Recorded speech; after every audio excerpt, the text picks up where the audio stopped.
Tonight on Newswatch, a Huntington man is on the run after police say he killed 2 women last night. Plus, terror in Russia. 40 people are dead and many more are injured after 4 gunmen opened fire at a concert in Moscow. And in sports, baseball and softball prepare for another weekend of conference play. Newswatch starts right now.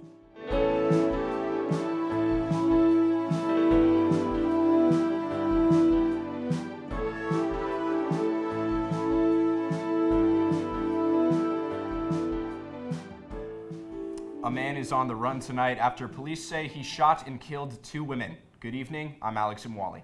And I'm Allison Patton. Welcome to Newswatch. Here's what we know so far. Police arrived at the 2700th block of North Staten Road at around 5:30 yesterday evening. At the scene, officers discovered a woman dead inside a residence along with 2 additional victims suffering from gunshot wounds. The additional victims, a woman and a juvenile, were transported to a local hospital. The woman later died from her injuries. As for the juvenile, they are expected to recover. The names of the victim or their relation to each other have not been released. Huntington police are looking for this man, 52-year-old Clyde Crawford. Crawford is considered armed and dangerous. If you see him, do not approach him and call 911 immediately. Anyone with information on Crawford's whereabouts or the shooting is asked to call HPD at the numbers on your screen. 4 counties in the West Virginia area are in a state of emergency because of forest fires. One of these counties is Grant County, which is where the so-called Spring Run fire is burning. After 2 days of fighting the fire, the Petersburg Fire Department says the worst is behind them. Crews from multiple agencies in Grant County and surrounding areas have assisted the fire department. Now, Deputy Chief Hunter Wetzel hopes to be able to pull crews out either tonight or tomorrow. Within a few days, everything should be completely contained. We'll obviously have to watch it over probably the next 4 to 5 days up to a week. Come back and forth just to make sure it doesn't restart or get close to a structure. Elsewhere in the state, crews in Hardee County are continuing to fight multiple fires. Several departments also continue to battle the Waits Run fire near the Pendleton-Hardee County line. And in Pendleton County, crews were able to get the 7 fires there 100% contained. As wildfires burn in West Virginia, back here in Ohio, burn warnings remain in effect. Here with more is forecaster Isabel Isco. Yes, you could see here earlier in the week, that was whenever they were really in effect. Those dry conditions were really bringing in some severe fire starting weather happening. It is nice that this weekend we're looking at some more rain to hopefully clear any of that. As we're looking into today's weather, you can see that currently out there, mostly cloudy skies, that temperature at 59 degrees currently. Those calm winds, these last couple of days have been pretty windy, so it's nice to have a little bit of a calming out there. Today, that temperature high, 63, a lot warmer than we were having before, but usually whenever those temperatures start rising, that's whenever that chance of rain starts coming in, and we're going to be seeing that as we go later into tonight, and even now you might see a little bit of drizzle out there, and that temperature low later tonight at 37. Looking at these past 24 hours, we've been on that cool down these last couple of days, and now looking at these past 24 hours, once we get into that noon, 1 o'clock, we're going to see temperatures rising up once again. Looking at our radar, that drizzling that you're seeing now, that's going to be coming into full effect in how this system is going to be affecting our weekend going into this weekend in my full weather. The Pomeroy Fire Department is named Ohio's Fire Department of the Year. The department received the award from the Ohio Department of Commerce, Division of State Fire Marshal, and Ohio Department of Public Safety, Division of EMS. The award recognizes the department's contribution to fire education and community service. The Pomeroy Fire Department will be honored at the 43rd Annual Ohio Fire Service Hall of Fame and Fire Awards on April 24th. James Delman from Bridgeport will also be honored with the Ohio Fire Service Distinguished Service Award. Governor Mike DeWine is advocating more than $64 million to the Appalachian Children Coalition. As part of the new Appalachian Children's Health Initiative, the funding will be divided among 28 projects across 20 Appalachian counties. The projects aim to provide comprehensive primary care, dental, vision, and mental health services. It will also establish workforce training partnerships between schools and health clinics to prepare future Appalachian healthcare professionals. The Buckeye Institute recently sent letters and filed records requests with law schools, firms, and bar associations calling certain race-based programs into question. This comes as Ohio's schools and graduate programs navigate the legal fallout surrounding the end of affirmative action. The Institute specifically cites programs that place law students from minority communities at professional legal practices over the summer. Buckeye Institute members say these clerkships violate the federal ruling. However, the Cleveland Metro Bar Association says it feels none of the programs violate the law at all. Ohio House Republicans are worried about the current House Speaker re-election following the incumbent primary losses earlier this week. 4 Republican House incumbents who supported House Speaker Jason Stephens lost their primary races. This raises questions on whether Stephens could win re-election. And now some people want current GOP Senate President Matt Huffman to run against Stephens. Both Huffman and Stephens are running unopposed in their individual House races. Stephens narrowly won the speakership last year. Coming up, latest from Russia after 4 gunmen opened fire at a concert hall in Moscow.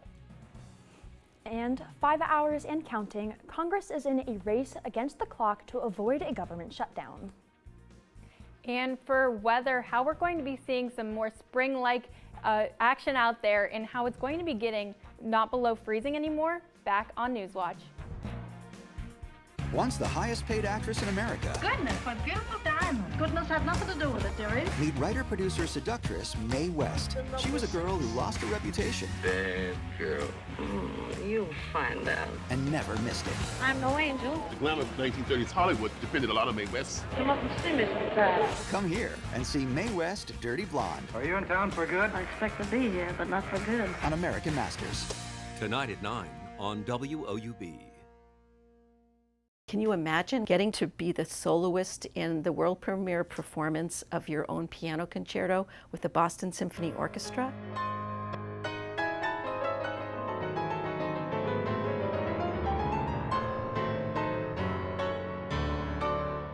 She could take those ideas and create an extraordinary musical fabric. That's the mark of a great artist, truly. Thursday at 10 on WOUB.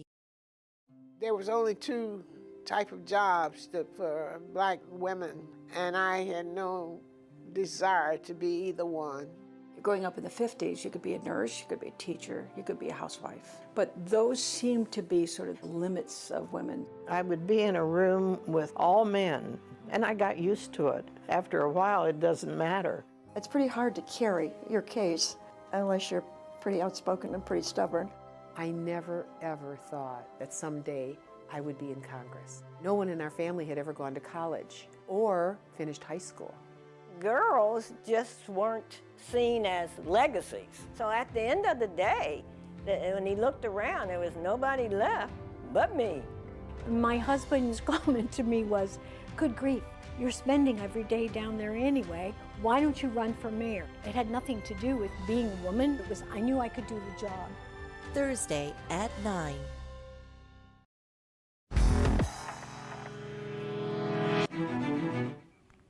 We are continuing to follow the breaking story of Moscow tonight. Russian state media is reporting at least 40 people are dead and more than 100 are injured following an armed attack at a concert hall. And now the terror group ISIS is claiming responsibility. This is a screenshot from a video showing 4 individuals carrying long rifles open fire on people in the shopping center just outside Crocus City Concert Hall. In the video, people could be seen huddled up against a wall as the armed individuals began firing dozens of shots at them. A number of people can be seen falling to the ground. One of the armed individuals is seen shooting out one of the glass doors at the concert venue and moving inside. State media reports the unidentified people then broke into the building and started shooting before the start of a concert. The armed men also reportedly threw a grenade or an incendiary bomb which started a fire. Video footage from the scene shows the building engulfed in flames. Catherine, Princess of Wales, reveals she's been diagnosed with cancer, adding she is now in the early stages of chemotherapy. The news comes 2 months after Princess Kate temporarily stepped back from public life following abdominal surgery. Mike Valerio shows us more on the announcement from the princess. It was a deeply personal message from Catherine, Princess of Wales, 42 years old, a mother of 3, and in line to be Britain's queen. In January, I underwent major abdominal surgery in London, and at the time, it was thought that my condition was non-cancerous. The surgery was successful. However, tests after the operation found cancer had been present. The bombshell after weeks of speculation about the princess's health, but not revealed in the message which type of cancer was found and at what stage. After tests revealed the cancer, Catherine said, My medical team therefore advised that I should undergo a course of preventative chemotherapy, and I'm now in the early stages of that treatment. The diagnosis is a devastating blow for the British monarchy, as King Charles III is also undergoing treatment for an unspecified cancer. His diagnosis announced by Buckingham Palace in early February. The expected length of Catherine's treatment is unclear.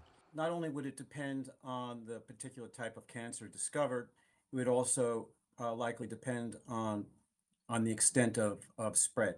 Catherine spoke of her children, saying it's taken time to explain everything to George, Charlotte, and Louis, and to reassure them that she's going to be okay. She spoke of the comfort in having Prince William by her side, and also spoke of the millions of other people impacted by cancer. At this time, I'm also thinking of all those whose lives have been affected by cancer. For everyone facing this disease, in whatever form, please do not lose faith or hope. You are not alone. I'm Mike Valerio reporting. In a statement from Buckingham Palace, King Charles said he is, quote, so proud of Catherine for her courage in speaking as she did. Today, the House of Representatives passed a massive $1.2 trillion package to fund the rest of the federal government, but it happened in the shadow of the new drama within the Republican Party. The Senate now has until midnight to get the funding deal done and avoid a partial shutdown. Julia Benbrook has the latest from Capitol Hill. Lawmakers on Capitol Hill spent Friday scrambling to pass a $1.2 trillion government funding package before midnight. It includes funding for a number of critical government operations, including the Departments of Defense, Homeland Security, Labor, Health and Human Services, Education, State, and the legislative branch. There's good and there's bad. It's a bipartisan compromise. We don't want a government shutdown. We're going to vote for this thing, even if it's not perfect. The House did pass the package Friday just before noon with bipartisan support, fast-tracking the funding bill in hopes of avoiding a partial shutdown. Anger over the passage creating chaos within the Republican Party and leading Congresswoman Marjorie Taylor Greene to file a surprise motion to oust GOP House Speaker Mike Johnson. We need a new speaker. This is not personal against Mike Johnson. Greene did not provide a timeline for next steps. On the funding package, it's still unclear if the Senate will be able to get the bill across the finish line in time. This last-minute sprint has become familiar on Capitol Hill, frustrating lawmakers on both sides of the aisle. We're still working on last year's appropriation bills while we're trying to start on this year's appropriation bills that are supposed to be done in October. It's a terrible thing to do. There's no excuse for it. All of this takes place in the middle of a heated election year when Congress has struggled to pass meaningful legislation. Reporting in Washington, I'm Julia Benbrook. The bill to keep these agencies open appears to have enough support to pass, but it's unclear when it'll be enacted. Now that the bill is in the Senate, it all comes down to when it is passed. The earlier the senators vote on the bill, the more likely it can be signed and put on the president's desk before midnight. But just one single senator can slow a bill's passage, and some have signaled that there needs to be changes to the bill before they would consider voting yes. Be amendments. You know that's going to happen. They're going to try to push it to Saturday or Sunday, and they'll work a deal. Enacting the budget a day or two late would affect federal employees in unfunded departments who work weekends. If it takes even longer, that would have a greater effect on federal workers' access to services, the U.S. economy, and the average Americans. And looking out there, happy Friday. Looking out there currently, it is 59 degrees. We were just at that temperature high not too long ago in those low 60s. Right now, mostly cloudy skies. That rain is starting to come in that I was talking about. As you can see on that radar, that rain from the south is really going to be pulling in. It's bringing us some warmer temperatures right now coming from the Gulf. It's bringing us those warmer temperatures, and then it's going to be hitting us with that rain overnight and a little bit into tomorrow morning. Looking at tonight, 90% chance of rain. Overnight low of 37, on that little bit of a warmer side just because of where that rain is coming from. 90% chance of rain. That is going to be staying pretty consistent throughout the night, and we're going to be seeing that into tomorrow morning. You can see where that's coming from, that warm air that's coming in, warm front, that red, until we start hitting our area where it's going to be cooling down just a little bit, not too much of a warm up, and giving us that rain. Looking at tomorrow, mostly cloudy, just because that rain chance does go away by about 8 a.m. And then that temperature high of 50, a little bit cooler, but still pretty warm out there. And then that temperature low, once that rain kind of makes its way out, that warming makes its way out, it'll be making it down to 25 tomorrow night. Looking at 12 hours ahead, so very early morning, that is whenever it's going to be kind of very central on us, going to be giving us this most amount of rain. Then looking at this time tomorrow, it's going to be making its way out, going to go more towards the East Coast, giving some pretty severe weather to that East Coast. Then looking at 36 hours ahead, it's going to be looming over that East Coast, but here in Athens, we're going to be pretty in the clear. Then looking at 48 hours ahead, it's making its way out, and the only thing we have to worry about is this system forming over here that's going to be hitting us into the early week next week.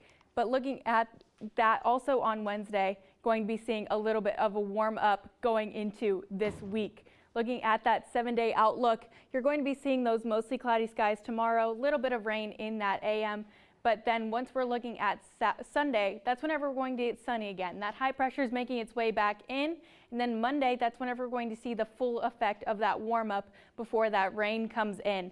Tuesday, that 80% chance of rain going into Wednesday. Then looking at this time next week, it's going to be a little bit very similar to right now. Those high 50s, a little bit of high 60s, but mostly sunny skies and that sunniness coming up. So definitely if you have any of those plans, any plans tonight, bring that umbrella, and any early morning plans, still bring that umbrella until we go into the rest of our week with a little bit of mostly cloudy and just that little bit of rain early into the week. Let's take it back over to Allison. New numbers from the Department of Veterans Affairs point to more women veterans receiving VA benefits than ever before. This comes as the number of women in the U.S. military continues to increase. Karen Kifa reports on the unique challenges women veterans can face and what the VA is doing about it. For Air Force veteran Sam Hargrove, an explosion in Iraq changed everything. Well, I got a traumatic brain injury. After a medical retirement in 2007, as the only female in VA peer support group she attended, she said she felt isolated and stopped going and turned to more drinking, which stoked more anger. I literally walked out the house, stupid drunk, jumped behind the wheel of my car, and decided I was going to drive my car into a tree. In November, the Department of Veterans Affairs released its National Veteran Suicide Prevention Annual Report. Looking at data from 2020 to 2021, the VA found the rate at which women service members took their own lives increased 4 times more than men. Dr. Sharif El-Nahal, Undersecretary for Health at the Department of Veterans Affairs, says the VA is working to expand its ranks of peer counselors who understand unique challenges women veterans face, from postpartum depression to the trauma of sexual assault. That does increase the risk of post-traumatic stress disorder, mental health conditions across the board, and of course, veteran suicide. Taniki Richards' son was a toddler when her team of Marines came under fire in a helicopter in Iraq in 2007. Nightmares over that incident didn't stop back at home. As I was driving off base, I went straight into the light pole right outside of the Marine Corps Air Station in Cherry Point. Her survival, she says, was a point of clarity. Now, both veterans find purpose in sharing their stories. We have to let everybody know, hey, I went through this too, but if you come on, hang on to my coattail. Let me show you some resources. In Washington, I'm Karen Kifa. This month, in recognition of Women's History Month, the VA's regional offices are holding outreach events on health and disability benefits for women veterans, as well as education and employment benefits. Also, if you or someone you know is struggling with mental health, help is available. Dial or text 988 or visit 988lifeline.org for free and confidential support. Up next in sports, we get you caught up with Ohio softball series against Miami and preview the baseball team's weekend clash with Central Michigan. And for the latest from Newswatch, follow us on Instagram, X, formerly Twitter, and YouTube. A powerful new technology. Artificial intelligence. The possibilities seem endless. With AI, drugs can be cheaper. To see where those fires are starting. But so do the risks. We're going to live in a world where we don't know what's real. AI is going to be one of the most fundamentally destabilizing transitions in the history of our species. AI Revolution on Nova. Wednesday at 9 on WOUB. When you hear the term the future, what does that conjure up?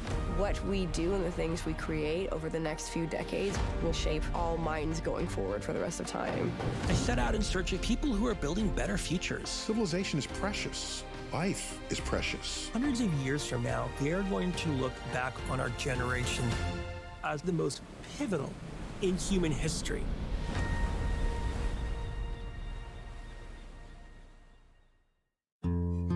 Regardless of your stage of life, whether you're starting your first job, getting the keys to a new home, or enjoying retirement, it's never too early or too late to create an estate plan to care for loved ones and support the causes that are meaningful to you. WOUB Public Media is pleased to have partnered with Giving Dogs, a free resource for building an estate plan that fits your needs and protects the people and causes you care about. Visit WOUB.org and click the support tab to get started today. Your timing is absolutely perfect.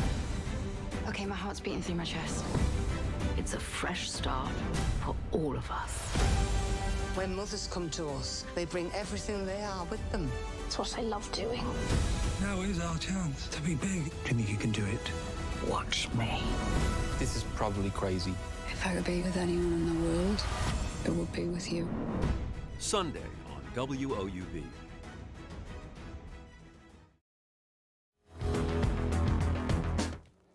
Good evening, everyone. I am Darius Sethna.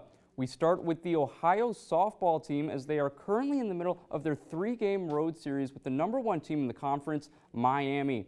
The first game has already been played, signed, sealed, and delivered, but that's not in the Bobcats' favor. Miami secured a 10-4 victory with 8 different players getting in on the score sheet.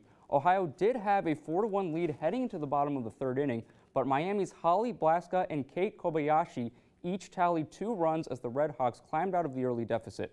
It was also an uncharacteristic day for Bobcat pitcher Skip Miller, who had a season-high 8 errors.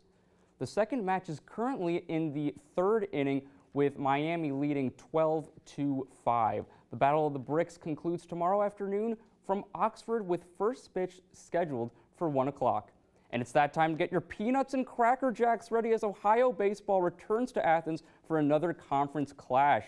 Head coach Craig Moore and his crew begin a 3-game series against the Central Michigan Chippewas on Saturday afternoon. The Bobcats plan to make amends after conceding 18 runs in a loss to Northern Kentucky earlier this week. Ohio has given up about 13 runs per game in their last 4 outings, but Central Michigan has struggled offensively this year as they rank second to last in the MAC in overall batting percentage. The opening game of this weekend series begins in a doubleheader on Saturday with first pitch scheduled for noon. These 2 teams finish the series with a Sunday matinee set for 1 o'clock. And here's a quick rundown of the MAC standings. The Bobcats hope to climb out of that 7th seed if they can get some wins in their back pocket over the weekend. Ohio has an even conference record of 3-3, while they sit at 7-11 overall. Central Michigan sits with a 1-5 record in the MAC and have won just 4 of 18 road games so far this season. And finally, we head to swimming and diving, where first-year swimmer Zita Zok made history. The freshman from Hungary set a school record for the 200-yard freestyle at this year's NCAA Swimming and Diving Championships.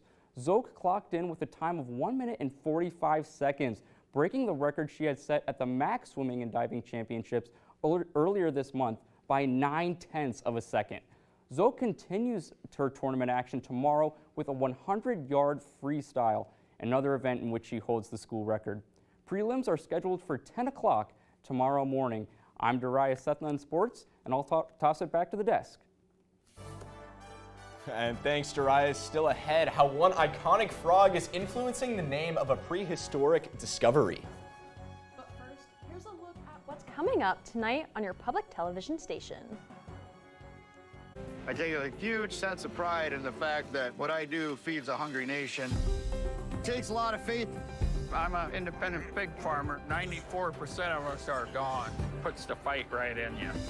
The dairy world is a volatile one. Addiction is something I battle with big time, especially like when finances got rough.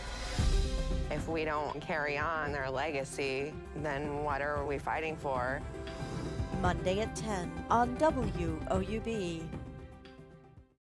Public health saved your life today, but you didn't even know it. Viruses, pathogens, and microorganisms threaten to bring us to our knees. Killing 2/3 of the population at a time. The world was turned upside down. Public health emerged as a kind of invisible shield. And in the pandemic, that invisibility is gone. If everything's working well, nobody thinks about public health. Public health is like the foundation of your house. And let me tell you, ours is cracked. Tuesday at 10 on WOUB.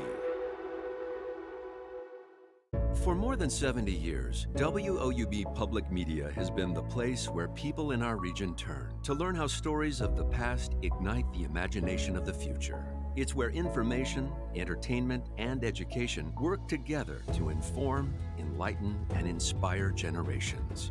It's the place where the community gathers to hear and see our world in new and innovative ways. WOUB, the public media you trust that's worthy of your support. This is crazy town. On Finding Your Roots, Carol Burnett. My heart is going boom, boom, boom. And Niecy Nash. Even with the hard parts, there's something about knowing. A complicated grandmother. She was married 6 times. And a family shocker. When you said we gotta let him know, I didn't think you meant me. Plus, a DNA match. That's the one. Tuesday at 8 on WOUB.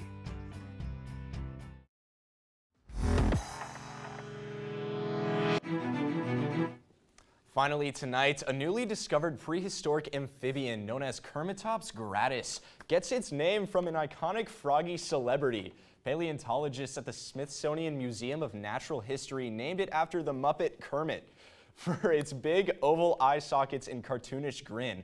According to the Zoological Journal of Linnean Society, researchers believe that the prehistoric amphibian roamed parts of Texas over 270 million years ago. They say this discovery could offer evolutionary insight into frogs and salamanders' special characteristics. Now back over to Isabel with another look at your final weather. Looking at tonight, you might see a rainbow connection looking at tomorrow, but overnight tonight, that low of 37, that 90% chance of rain that we're going to be seeing very soon, that coming in, that's going to be hitting us until about 8 a.m. tomorrow. Tomorrow, mostly cloudy, though that rain chance is going to be bringing those clouds along with it. That temperature high of 50 out there. Then looking at the nighttime hours of 25. Looking at that 7-day outlook, you're going to be seeing Sunday sunny once again, then those clouds coming back in. Tuesday, Wednesday, you're going to need that umbrella again, just like tonight. Then looking through the rest of the week, a little bit more sunny and definitely a little bit of a warmer outlook out there. You could be expecting just to need that umbrella tonight and cool down just for tomorrow, and then for the rest of the week, a nice surprise with some warmer temps. And that does it for our broadcast this evening. Thanks for watching. For Isabel Isco and Darius Sethna, I'm Allison Patton. And I'm Alex Mwali. Stay tuned for the PBS NewsHour coming up next. And remember, you can find the latest anytime at WOUB.org or follow us on social media. Have a great night.